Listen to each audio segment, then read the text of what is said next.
June, baby! Hello my darlings, and welcome to my wrap up of the month of June. So I'm going to start with life events. So in June, I went to 2 perfume events. One of them is actually tonight, so I'll put some footage in here. Tonight's event was the unveiling of new fragrances from the brand The Raconteur that are based on Australian desserts, so they're gourmand.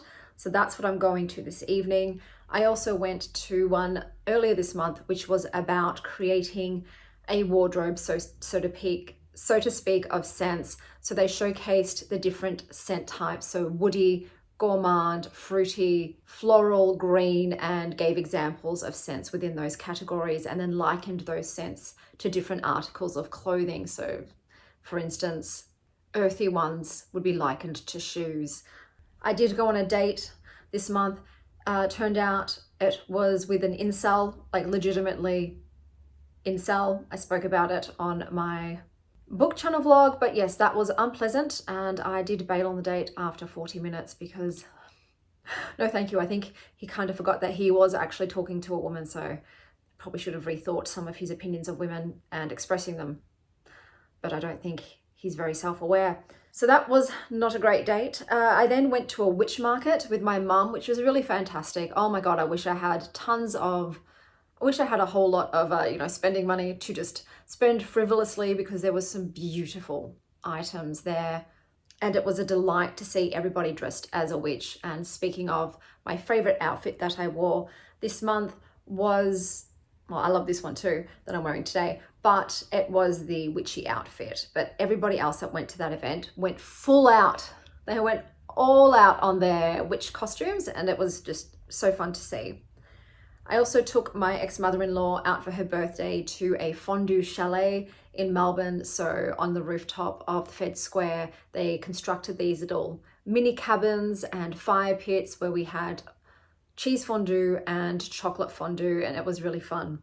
I went to a friend's 40th birthday, which was nice, except I did get purposefully ignored and iced out by some girls I went to school with that I didn't really know. So that was less lovely. I've never actually experienced bitchiness from 40-year-old women before, so that was a first time.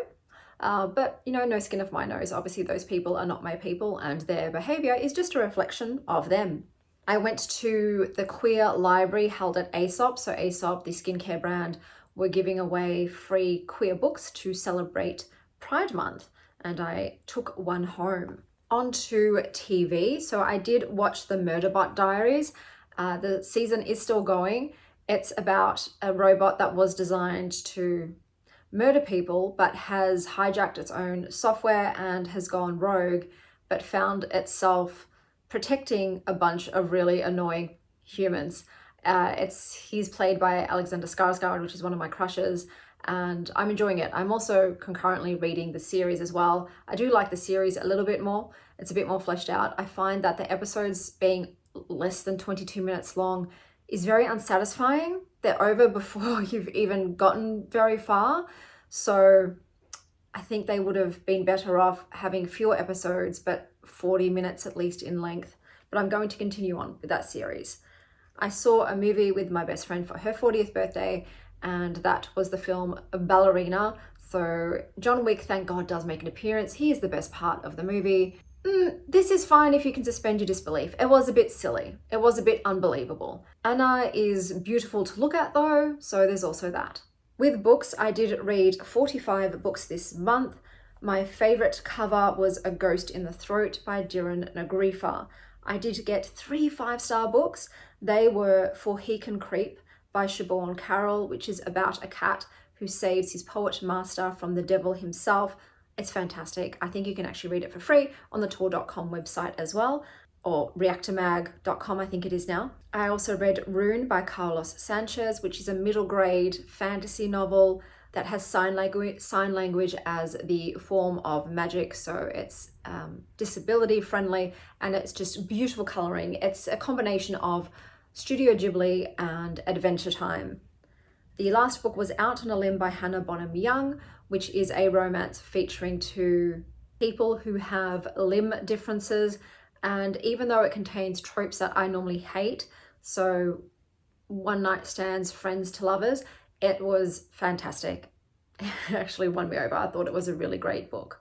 On to music. My favorite song of this month was Every Girl You've Ever Loved by Miley Cyrus featuring Naomi Campbell. My favorite perfume that I sampled this month was Dream by The Maker.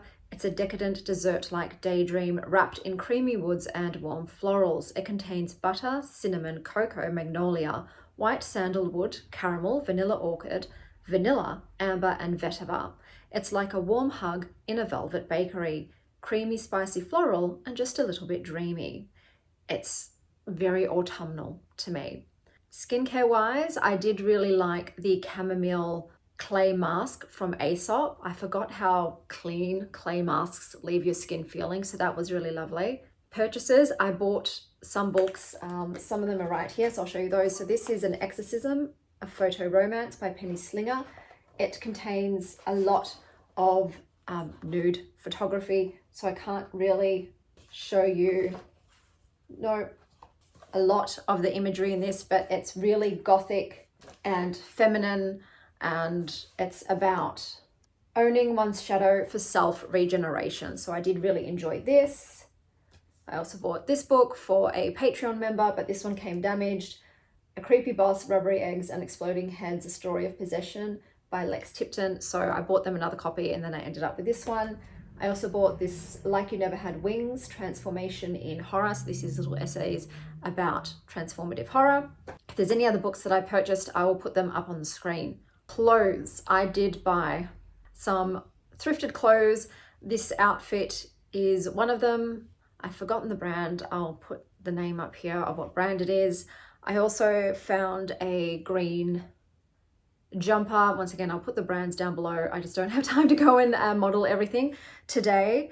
I also got this teal green dress, which was brand new with tags by the brand Nookie. I remember that one. And I also got this really cool checkered red and blue sort of tartan skirt as well. But my favorite buy was probably the white combat boots. I wanted a pair of white combat boots, and these were brand new in the box. Perfect mint condition, never been worn. I don't love the jagged bottom, but they were brand new. So, and that's optimal for me with shoes. No feet have really been in them, so I'm glad to have those. This month's candle was Persephone, the Victorian goddess candle. So the scent is pomegranates because I was working with Persephone this month. I ended up doing a lot of work with, turns out after I got divorced, I did adopt a scarcity mentality. I did end up taking on a lot of these sort of fear and poverty narratives from my immigrant family, and those are stories that are not serving me, so I have decided to DNF all of them. I've also decided to step away from my fixation with death, so I have experienced a lot of death in my life, and I have thus become quite obsessed with my own mortality, and because I have chronic illness and things too, I'm always thinking about my death. Last year's word was memento mori, which is remember that you die. However, this year I did choose the word Venetian as my word, and that is how I want to switch my perspective to become one of a celebration of life, to be just really focused on living and being here and the pleasures of the present. So I've done a lot of work with Persephone this month about reshaping my thought processes, my perspective, my outlook, my view, and how I frame things, and especially how I am writing my own story and its narrative. I'm trying to make sure to erase anything that is not of my own creation. And I will say, yeah, this month has been far better. I've still experienced hardship, loss, sickness, all those things, but I have found it completely manageable, and I have always found the light in the dark, because at the end of the day, guys, I have a home, I have food on my table, my children are alive and well, bombs are not being dropped upon us, I live in a safe place, so I am being blessed. Everything that has happened or could happen to me is manageable, and I have to remember that I also have people I love and people whom love me and support. Just to always look at the glass as half full, because it is half full.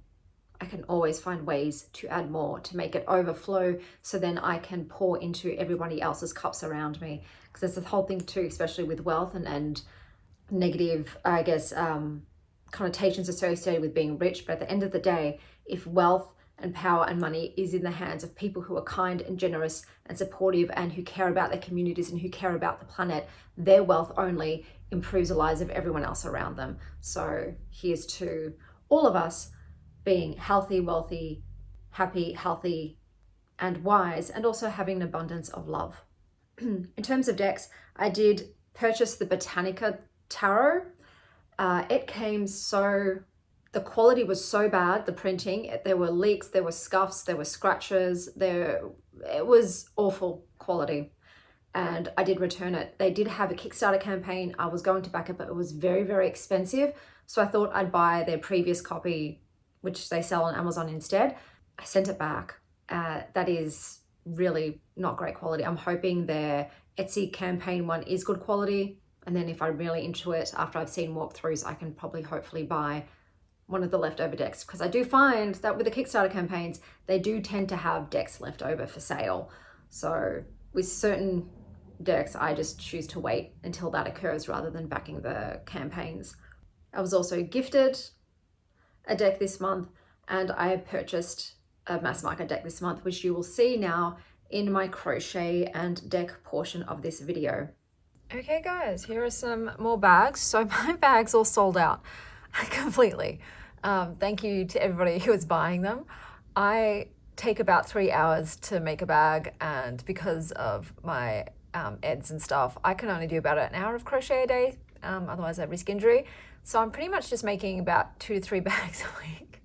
And then I upload them all on Sunday, which is Saturday American time. So yeah, if my store sells out, don't fret, there'll be more bags, on the weekend. So thank you to everybody for, buying all the bags.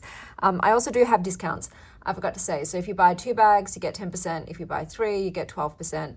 And if you buy 4, you get 15% off. So this one already sold. This sold almost immediately. This has got a glitter heart. It's just a really lovely colorway with the blacks and the purples. And then we've got this orange and yellow one with a glitter button. Blues and greens with the blue glitter button. So this is blues and greens with a blue glitter button.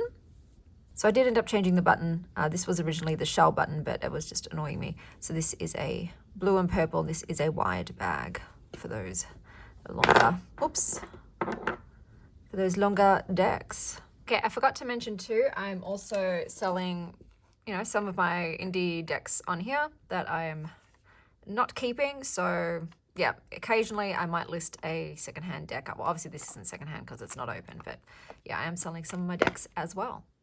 Okay guys, some more bags. Some of these sold out literally within 45 minutes of me listing them. So here we've got a blue and green bag with a blue button. And here is a 16 ply one. So this is super, super chunky. It's a big bag, big snuggalicious bag. Here we've got a purple, reds and pinks. Not only do I make the bags, I also make the buttons. So I did a little pink glitter heart for this one. Here we've got a greens and purples with a flower button. And a blue with a blue glitter button. Okay, we've got some more bags. So this one is actually made out of mulberry silk. That's the button. I'm selling this one discounted because the yarn came with machine knots, which I hate, man. And they ended up, I'll show you where, right on the inside. So there's a machine knot there and there's a machine knot over there on the inside of the thing. But I literally pretty much finished the bag. So I was like, I'll just sell it discounted. So yeah, this is mulberry silk and this is 16 ply. Then we've got this little green one here with this glittery button. So greens and blues for this one. And then we've got some soft pinks and whites, sort of like mauve purple in there as well with a glitter flower button. We've got this wide bag, so this one is wider and a little narrower than the other bags. It's also got a glitter button. This one is in 10 ply. And we've got this little delicate one. So this is super soft yarn, but I don't know, I feel like it's a bit more fragile. I haven't used this yarn before, so I don't know how to hold up, so I'm discounting it. Obviously, if any of my bags ever break, you just let me know, guys, and I will refund you. Okay, we've got this pink, green, yellow one with a yellow and green leaf button. Then we've got this really chunky, what is this, 12 ply? So purples and blues, and here comes Bluebell. And then we've got this mulberry silk. This is in pale pinks, orange, yellow, and blue. This is 16 ply? I think it is. It's super chunky. It's a massive bag. Okay, the last round of bags for June. So we've got this mulberry silk, merino wool, and cashmere. So this is a bit more of a chunky bag, a bigger bag.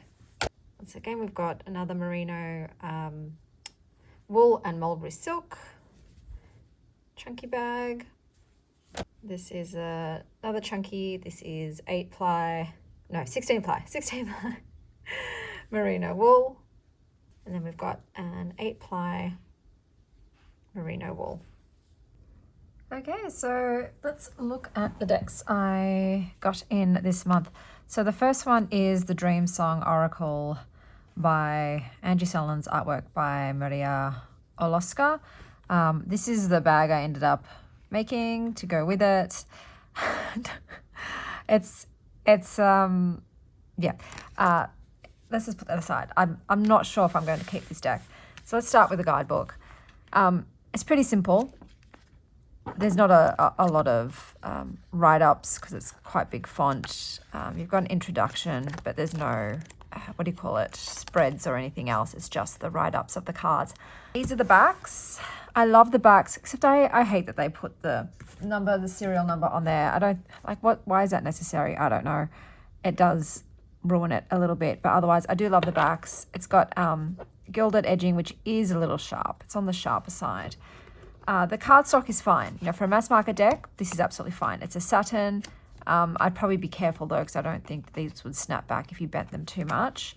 But otherwise, the cardstock is absolutely fine. I did pair this with the Slow Tarot, which I thought was a fantastic pairing.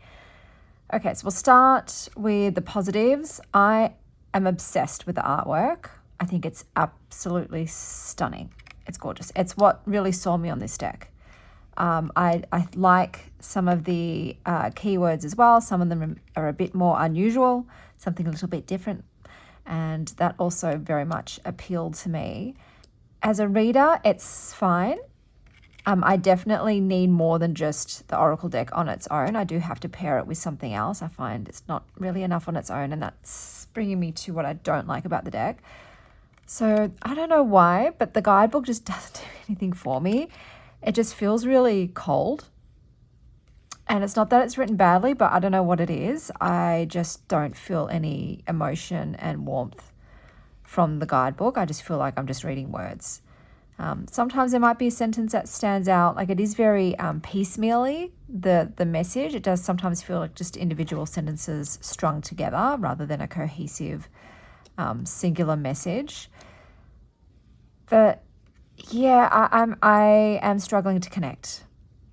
I don't really feel drawn to it. Like I said, I do love the artwork, but is that enough for me to keep a deck? I don't know. The Slow Tarot did help with the readings, but for me, I do feel like Oracle decks should be able to stand on their own.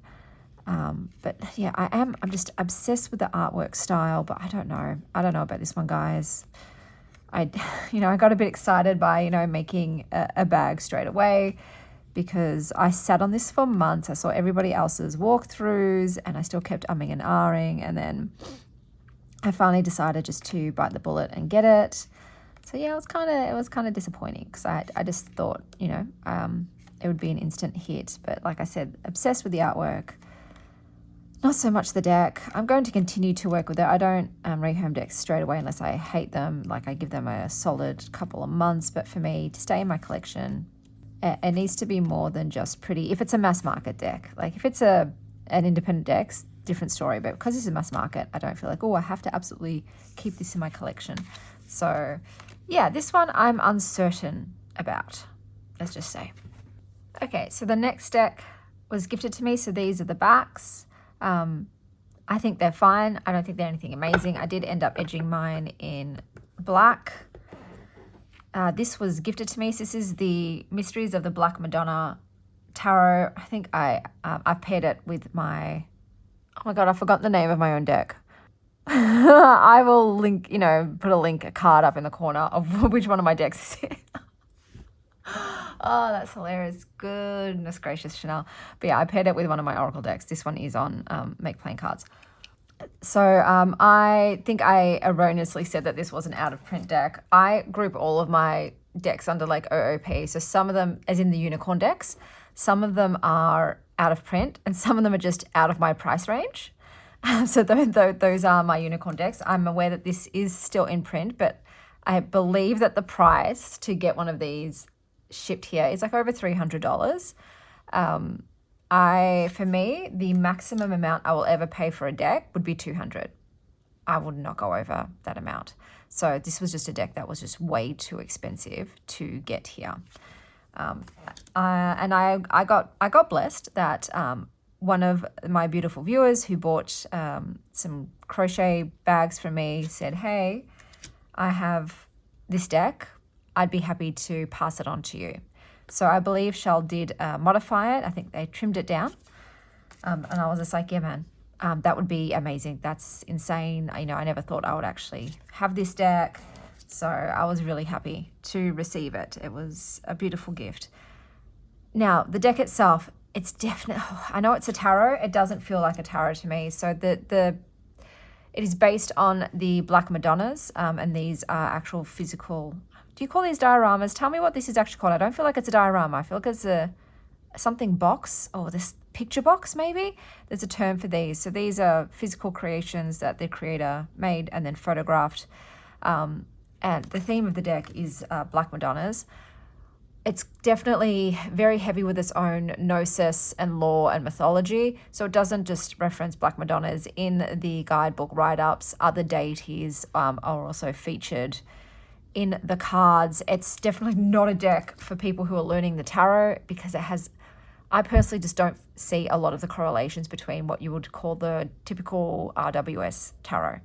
It's nothing like that. It just feels like a mythology, religious iconography, gnosis deck, featuring feminine deities and archetypes. So it was very interesting reading the guidebook to see what each of these cards, who they're based on. However, I would not, once I've read it all, I probably wouldn't reference it again, because it just feels like reading a historical text, so to speak. It's less so messages or guidebook write-ups. It's just more about the history behind the choices for each picture. So yeah, like I said, it was interesting to read, but now that I've read through it all, I will not be using the guidebook. And I think I'm just going to be, I have been sort of disregarding, obviously, the creator's meanings behind the imagery and just divining my own. So this is definitely a intuitive based deck for me. I wouldn't even say it's fully Rider-Waite-Smith's, because sometimes the assigned tarot card, so doesn't actually, the feeling I get from it doesn't correlate. So this is the 10 of Wands. And it's like, does this feel like the 10 of Wands for me in this particular reading? Here it is with generative detritus and metamorphosis, which is actually a good pairing. But I just go based on my gut. I might, like I said, might be energetic. I might take the actual tarot signifier into consideration. It could be based on the colors. It could be based on the energy. It could be something in the image that really sticks out to me. Here we've got a burning cauldron.